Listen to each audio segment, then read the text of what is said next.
పాదరసంలో ఏదైనా ఒక చిన్న సీసపు మొక్క పడవేస్తే అది వెంటనే అందులో కరిగిపోతుంది. అదేవిధంగా మనిషి బ్రహ్మసాగరంలో అడుగుపెట్టినప్పుడు అతను పరమాత్మని తెలుసుకోవడానికి అందులో వచ్చే ఆటుపోటులు అన్నీ కూడా దాటుకుంటూ ఎంతో కష్టపడి ముందుకు వెళతాడు.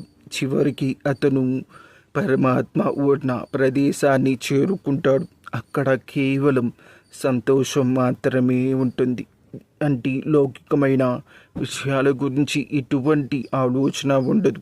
అంటే బయట ప్రపంచానికి సంబంధించిన ఆలోచనలు ఆత్మకు ఉండవు. నిజానికి ఆత్మ మనలో ఉన్నప్పుడు కూడా దానికి బయట సంబంధిత విషయాల్లో ఆలోచనలు ఉండవు. కాబట్టి మనలో ఉన్న ఆత్మని ధ్యానించండి అని రామకృష్ణుడు